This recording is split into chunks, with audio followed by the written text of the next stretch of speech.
الشيطان الرجيم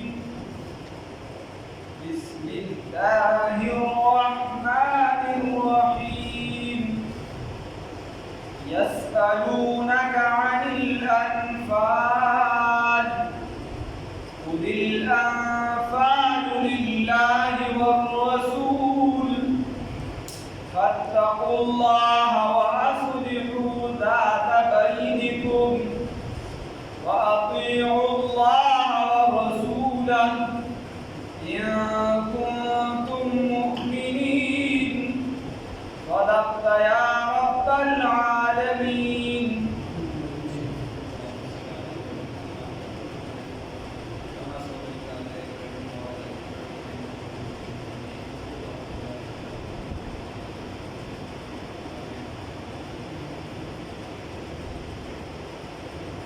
الله رب العزت په فضل احسان او کرم سره الحمدلله ثم الحمدلله موږ د سورۃ انفال شروع کوو. الحمدلله الله رب العزت تعالی دا برکت والا او بختور وګرځي. الله تعالی توفیق راکړي چې اخره انتها پورې دې کې شامل عزتمند سورۃ انفال د دین ګرځېدلې او د لومړني آیات نه نوم راغستې شوی. انفال د نفل نه دی. نفل ویلی شي زیاتي سیس یو فرض دی یو نفل دی. نفل زیاتي سیس ته ویلی شي. نو یو خپل مالی او یو چې تا ته نور مال میلو شي ته مال غنیمت ویلی شي ته انفال نفل ویلی شي. د هغې نه دا راوړي. بیا دا صورت چې دی دا مدینه منوره کې را نازل شوی دی علاوه د شپږو آیاتونه چې هغې مکي دي نو ټول صورت یې راغلی او په ترتیب عثماني کې نهم نمبر او د نزول په اعتبار سره 88 نمبر دی. اوس دا صورت چې د دې نه وروستو ذکر کړم د یو څو وجو ذکر یوه وجه دا وه چې مخکې صورتونو کې واقعات د متعددو پیغمبرانو د پیغمبرانو واقعاتو نو د ربط او تعلق د دې صورت د هغې سره د دې وجې راغلی دی ورسره یو ځای ځکه که په ترتیب عثماني کې راغلی چې په دې صورت کې واقعه ده د سیدنا و نبینا محمد رسول الله صلی الله علیه وسلم د دې پیغمبرانو خپلو کې تعلق دی. او بله وجه دا ده چې په تېرو امتونو کې چې په کومو په چا باندې عذاب راغلی و تېر صورت کې د هغې تذکره ده. او په دې صورت کې چې چا نبي کریم صلی الله علیه وسلم نه دی منلی یعنې منکرین نبوت هغې ته د عذاب تذکره ده خو په لاس د مسلمانانو یعنې درې قسمه عذاب دی. یو عذاب آسماني آفت دی آسمانی آفت دی او د دې نه سخت عذاب چې کله په تا باندې بل بنده مقرر شي دا د هغې نه سخت عذاب دی. او دریم نمبر عذاب چې انسان په ځان په خپله مسلط شي انسان په ځان په خپله مسلط شي دا د ټولو نه سخت عذاب دی. دا ځان چې خودکشي وکړي یا چې د صحابو پسې بدې رټې وي نو خدای پاک په ځان باندې رنګولو دي دا د ټولو نه سخت عذاب دی. او بیا نو په دې صورت کې چې دی څوک رسول الله صلی الله علیه وسلم نه مني د هغې د عذاب تذکره ده خو په لاسونو د مسلمانانو. او په دې صورت کې په آخره کې اتباع د قرآن طرف ته تلقینو چې تاسو د قرآن طرف ته راشي او د منکرینو دپاره عذاب. په دې صورت کې چې د مؤمنانو تذکره ده چې ګوره موږ وایو چې قرآن طرف ته راشي او مؤمنان داسې خلک دي چې قرآن اوري اذا تلیت علیهم آیاته زادتهم ایمانا او ایمان یې ورپسې نور زیات شي. دا قرآن پاک اوري سامعین کې قرآن د دې تذکره ده په دې صورت کې او د هغې د هیئت چې په هغې باندې کوم هیئت راځي. او په دې صورت کې هغې کې تذکره وه د الله رب العزت د واحد او د یکتا ذات د توحید تذکره وکړي په متعددو دلایلو سره. او په دې کې د هغې اشاعت دی په جهاد فی سبیل الله سره ټول به دا خوری په جهاد فی سبیل الله سره چې چاته ضرورت راغلی یا په دې صورت کې چې دي 1130 حروف دي 1130 کلمات دي 1130 کلمات دي پکې او 15,296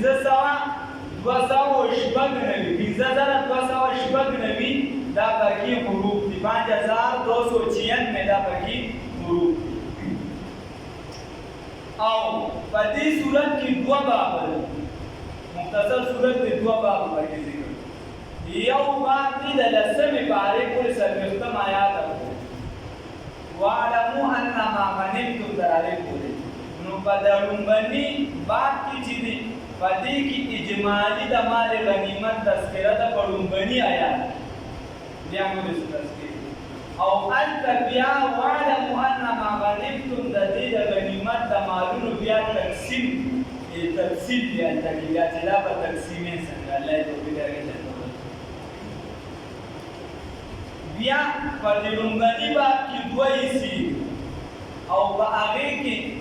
دوه پېرې تکرار راغلی دی د الله رب العزت د اطاعت او د رسول الله صلی الله علیه وسلم د اطاعت د تذکرې نو معلومه دا شوه چې الله رب العزت وایي چې د هر څه نه مخکې د امیر اطاعت چې دی دا لازمي دی د رسول الله صلی الله علیه وسلم اطاعت پکې ځکه چې د رسول الله صلی الله علیه وسلم تابعداري او د الله تابعداري دا سبب د فتح دی دا ته په جنګ کې ګټه هله ملاوېږي چې ته د الله حکم راټینګ او د رسول الله صلی الله علیه وسلم تابعداري وکړي هغې به چې جنګ ته لېږل باقي د اصول به ورته وي چې دا په دې عمل کې راغلي وایي انشاءالله دا پکې خبرې نو دا هغه ځای نه دا خبره را روانه ده مختلفه ګوره لکه په صورت اول کې دغه په اعتبار سره صورت بقره کې په هغې کې صورت فاتحه کې ټول اجمالا ذکر ټول پکې ذکر اجمالا او په صورت البقره کې په هغې کې موضوعات شپږ موضوعګانې په صورت البقره کې یوه موضوع پکې د توحید او بیا د رسالت او بیا د قتال او د انفاق فی سبیل الله او بیا ورپسې بحث د بعث بعد الموت نه د مرګ نه پس به څه زندګي څه به یې څه بني په هغې باندې او دا متضمن و راګیرونکي و ښودونکي و په دې کې دا معنا د انذار او د تبشیر د یرې او د بشارت ته د زیرم درکو که چېرته دا عمل دې وکړو نو اوچت به شي که دا عمل دې وکړو لاندې جهنم ته به پرېوځي دا پکې کار دی بیا په صورت آل عمران کې مسله د هغې خلاصې دي مسله د توحید وه په صورت د مناظره کې چې هغه مبرهن وه په دلایلو د قتال او د انفاق سره او دغه مناظره دا متضمن و صداقت د رسالت د نبي کریم صلی الله علیه وسلم د هغې صداقت یې په دغه یوې مناظرې او مباهلې سره ښودلو چې رسول الله صلی الله علیه وسلم بهر راووته وایي زه خپل بچي راوباسم زه چې د خپل خاندان راوباسم زه خپلې بچیانې راوباسم او تاسو هم راوباسئ هغې چې بیا وروسته شو او په صورت النساء کې تشکیل د ریاست په صورت آل عمران کې چې د رسول الله صلی الله علیه وسلم د صداقت تذکره ورته په آخر کې بیا تشکیل د جماعتو او دا به منتج کېږي په تشکیل د ریاست باندې نو چې کله منتج کېږي په تشکیل د ریاست باندې نو په صورت النساء کې بیا چې دی تشکیل د ریاستو چې ریاست به څنګه مضبوطېږي او ریاست ته به دوام او بقا څنګه ورکړي چې ستا ریاست تلپاتې وګرځي دا به څنګه ګرځي په هغې کې دې تذکره وه سورة المائده کې بیا تقاضي د توحید په څلور مسلې پکې د توحید ذکر وي او سورة الانعام کې د توحید تذکره و نفي د شرک و فی العبادت فی التصرف او نفي د شرک و په عقایدو کې چې ته الله سره په عقیده کې څوک شامل دي بیا په اعراف کې درې مسلې چې دي نو دا بنیادي ذکر وي سورة الاعراف کې یو بهادر شه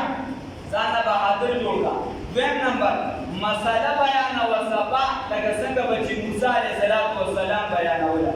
او بله خبره دا وه چې نفي د شرک و د اعتقادي او په دې باندې درې واقعې وي د حضرت نوح علیه السلام او د حضرت هود علیه السلام او د حضرت صالح علیه السلام او نفي د شرک فعلی وه چې په عقل مقل خلک وایي دا پلانکي مسلمان دی خو چېرته په فلم کې بوت ته ښکته کېږي چېرته په بل څه کې ښکته کېږي نو نفي د شرک فعلي وه چې ته په افعالو باندې په کردار سره شرک کې د دغې شرک پکې تذکره وه او په هغې باندې دوه واقعې وي یو د قوم لوط علیه السلام او یو د شعیب علیه السلام د قوم تذکره وه پکې نو چې کله د توحید او د ریاست متعلقات یې ذکر کړو نو په آخره کې درته دوه سورته راوړو سورة الانفال او سورة التوبه به دې پسې ذکر شي نو دا یې خالص په جهاد باندې راوړو او په منځ کې ورله بیا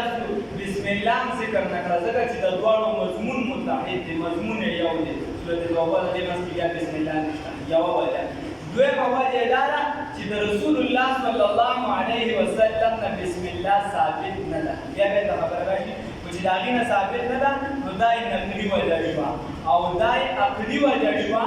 چې مضمون متحد دی دا مختصره شکل خبره بیا یسألونک عن الانفال مسلمانانو د جنگ بدر په موقع باندې را نازل شوي دي جنگ نوجوانانو صحابو جنګونه وکړل باندې داسې صحابه وو چې هغوی ته هغه صحابو د هغې ذکر به بیا راشي چې جنگ بدر څنګه جوړ شو څه اسباب وو څه د دې نه مخکې جنګونه د هغې د وجې خو دا نه وو جوړ شوي او هغې اسباب پرې مخکې راشي خو دلته صرف دونه به تاسو ووایم چې نزول د دې سبب د نزول نو مسلمانانو هغې جهاد کوسو او سوی چې دی د هغې مال چې کوم د هغې چې خاندانو یا چې هسه کسان چې بعضې د هغې یا د زخمیان د هغې خیال میال ساتو نو چې دا چا یې خیال ساته چې کله جهاد وشو د نوجوانانو صحابه ورته ویل چې ستاسو به کې څه کېږي او که نه په دې کې خبره شوه دې وي زمونږ کېږي نوجوانان ورته وایي چې تاسو چونکې جهاد نه دی کړی نو ستاسو به کې څه نه کېږي په مال غنیمت الله رب العزت دا آیتونه بیا رانازل مال غنیمت بیا مفصله خبره ما ته به راشي خو څلور حصې عام طور بیا مجاهدینو ته میلاوېږي او یوه حصه پکې د ریاست لپاره هغې کې بیا دا ټول یو څه پیسه شامل نو بیا به هغې څلور حصو وجه ده کوم کس په خپله وکړو یوازې بلکل او دا عام جنګ نه دی شروع دی یو کافر قتل کړو مثال په طور نن سبا لاړ او امریکي والا یو کس یې ځان له مودار کړ عام جنګ نه دی شروع د هغه په وسله کې د هغه په ورده کې تقریبا 1,20,000 یا 20,000 زیاتې داسې کړکۍ چې دا صرف د هغې باندې خرچه دی اوس بس دا خالص د جشن کې کوم کس ځان له بغیر د جنګ ووتې له عام جنګ نه دی شروع هغه بیا باندې تذکره ده نو دا سبب د نزول الله وی یسألونک چې تپوس کوستانه عن الانفال فبارد انفالو کی د مال غنیمت کی قل ورته ووایه ای پیغمبره صلی الله علیه وسلم الانفال مال غنیمت چې دي د الله د الله تعالی لپاره دي والرسول او د رسول الله صلی الله علیه وسلم لپاره دي قل ورته ووایه ای پیغمبر صلی الله علیه وسلم الانفال لله والرسول اختیارمند مال غنیمت چې دی الله رب العزت دی او رسول الله صلی الله علیه وسلم دی فاتقوا الله بس تاسو ویریږئ پکار ده چې ویریږئ د الله تعالی نه واصلحوا ذات بینکم او اصل اصلاح وکړئ په خپل منځ کې واصلحوا ذات بینکم او اصلاح وکړئ د خپلو کورونو ترمنځ واطیعوا الله تابعداري وکړئ د الله تعالی ورسوله د رسول د الله تعالی واصلحوا د وصل نه دی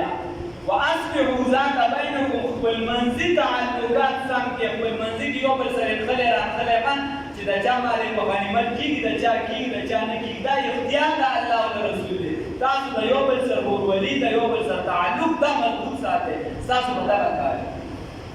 یا واصلحوا ذات بینکم او تاسو حق وپېژنئ په حق کې چې د خپل اصلاح وکړئ واطیعوا الله تابعداري وکړئ د الله تعالی ورسوله د رسول د الله تعالی دلته لومړنی حکم د جهاد دا ذکر شو چې په جهاد کې دا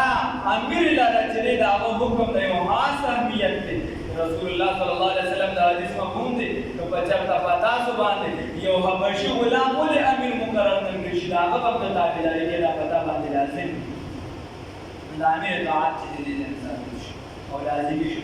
ان كنتم مؤمنين كجريه تاسو مؤمنان انما المؤمنون الذين يكنا كامل مسلمانان هغه کسان دي اذا ذكر الله فهغه وقت چې واغستل شي نوم د الله تعالی وجلت قلوبهم نو یریږي زړونه د دي وجلت قلوبهم نو رنګيږي زړونه د دي واذا تليت عليهم او هر کله چې تلاوت شي بدی باندې آیاتونه د الله تعالی زادتهم ایمانا مضبوط شي ایمان د دوی وعلى ربهم وبخبل رب باندې دوی يتوکلون خپل ځان یې سپارلی دي وعلى ربهم وبخبل رب باندې دوی يتوکلون توکل کوونکي دي خبره ده چې خاص کیفیت باندې وخت په بعضو مؤمنانو باندې راځي باچا باندې نه راځي هر کس باندې نه راځي چې هر کس دې بیان ښه او ګډېږي او یو څه بعضې کیفیت په بعضو مسلمانانو په بعضو وخت کې راځي او عام مسلمانانو باندې کله ناکله تلاوت کېږي هغه ډېر ښکلي وي داسې انداز سړی په سړي باندې دا ورته زیږ زیږ شي دا پرې راودرېږي کامل مسلمانان هغه یا یو حکم داسې بیان شي چې وایي دا ما ته اوس پورې پته نه اوس به ګناه کې کوم یا د جهنم داسې سړی ویریږي چې کله ویریږي الله رب العزت وایي دا کامل مسلمانان دي چې کله د قرآن آیات دا بیان شي د قرآن آیات ویلی شي او دوی ویریږي دا کامل مسلمان دي او دوی په خپل رب باندې توکل ساتي توکل سره د اسباب دا مسلمانانو لپاره ځکه چې موږ په هغه درجه کې نه یو چې بلا اسباب شو الذين دا مؤمنان هغه کسان دي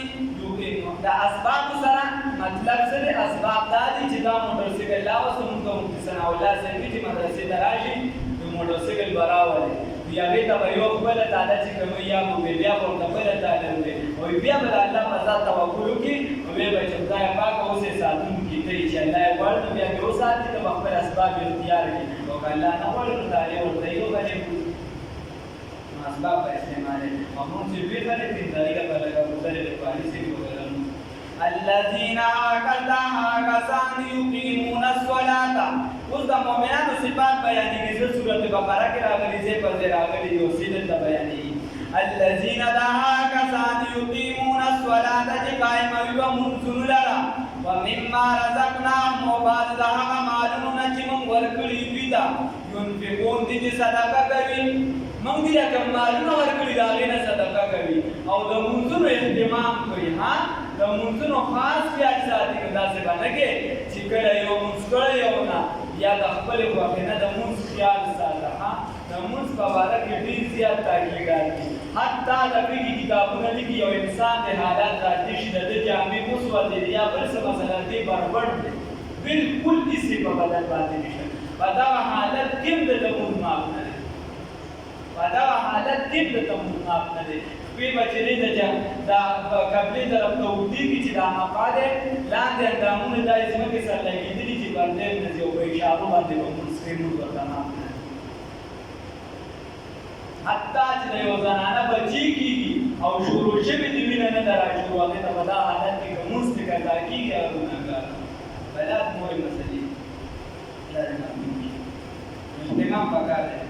اولئک دا کسان دي هم المؤمنون ته چاته وي چې له موږ کوا د خپل شکر دي سره موږ کوم دا یو چې ولې دا چاته نه راغلي اولئک دا ایو مالوی موږ اکثر د ترجمه خلکو د میسجونو کو